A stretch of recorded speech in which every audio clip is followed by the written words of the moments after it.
without the loss of generality,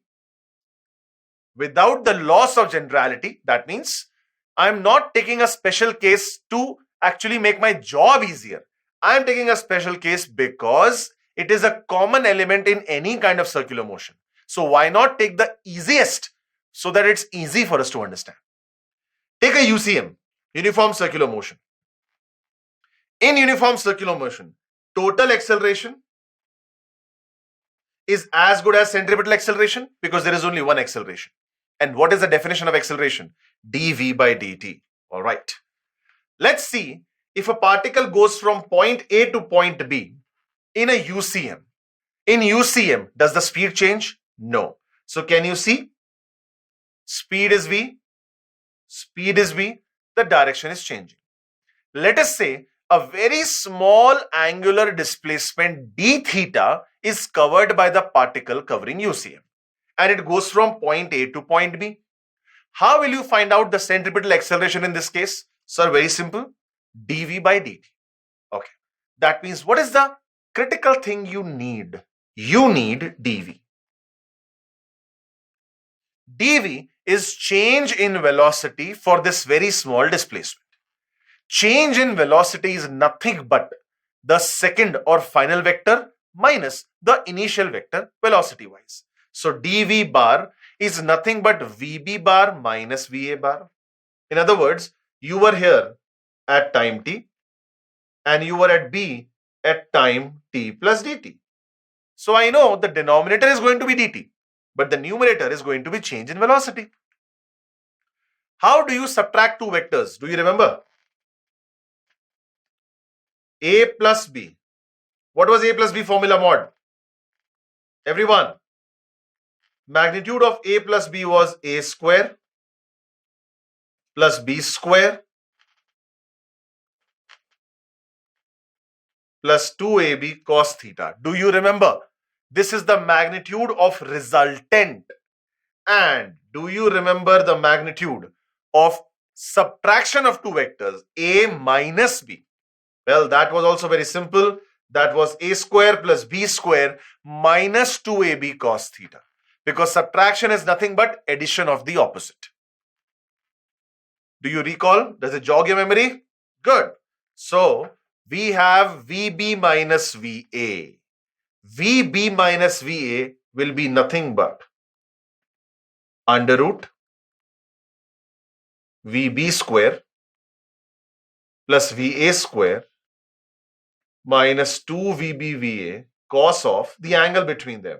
And the angle between them is d theta. Do you agree with this thing or not? Under root a square plus b square minus 2ab cos theta. But what is the magnitude of VB? V. What is the magnitude of VA? V. Therefore, dV, the magnitude of change in velocity is under root v square plus v square minus 2v square cos d theta. I replaced all VB and VA by simply V. Agreed? Agreed. Equal to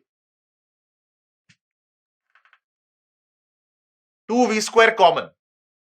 2v square common 1 minus cos d theta. Agreed or not up till now?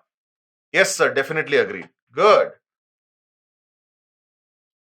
2v square 1 minus cos d theta. Half angle formula. 1 minus cos theta is 2 sine square theta by 2. So 2 sine square. Now what you have in the radical is a 2v square into 2 sine square d theta by 2. Take the square root. 2 v sine d theta by 2. Watch. 2 v sine d theta by 2. Do you agree with this thing? What have I used? I've used two formula, two concepts. Vector subtraction magnitude, and then I've used the half angle formula. Which formula I've used? 1 minus cos A is 2 sine square A by 2. Very simple. Or you can say 1 minus cos 2A is equal to 2 sine square A. Basically, half angle, double angle is the same thing actually. You just have to be careful. So far, so good. Very simple approximation I taught you in mathematical tools. When angle is very small, sine theta is approximately equal to theta is approximately equal to tan theta. Always remember that. As x as x tends to 0, sin x is approximately equal to x is approximately equal to tan x. Of course, in radians. So, your sin d theta by 2 simply becomes what? D theta by 2. So, 2 and 2 now gets cancelled. Very nice. And what I have is dv equal to v d theta. Take your time. I'm giving you 30 seconds to check out what I've done up till now. See what I've done. Take it easy. Go step by step again. You have 30 seconds.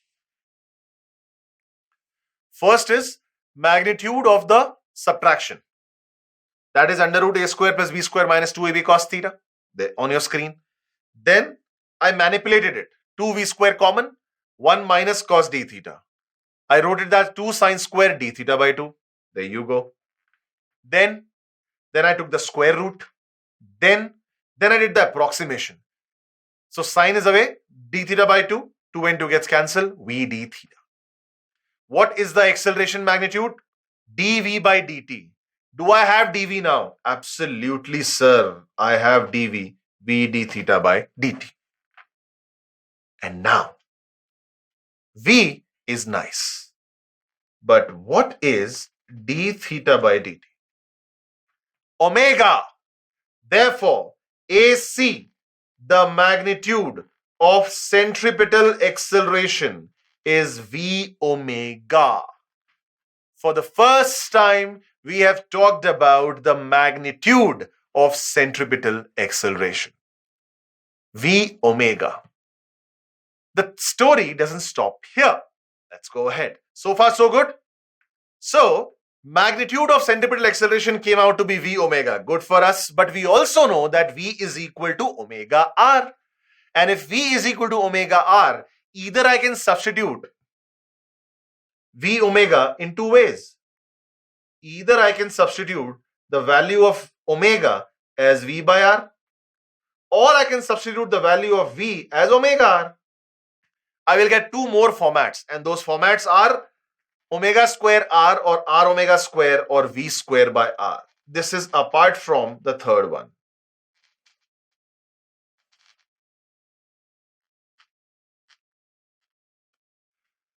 I have three mathematical expressions for centripetal acceleration.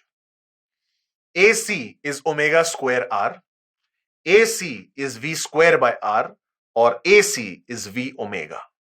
Mind you, we derived this using UCM doesn't mean that it's valid only in UCM. This is the expression for centripetal acceleration. And if you want something really fancy, AC bar is minus omega square r cap. Isn't it nice? So what have you just written? It's fancy. It is fancy, but it's very simple too. Minus n r cap. Why minus? Radially inwards, because radius vector points away from the center. So radially inwards towards center is minus r cap. That's all.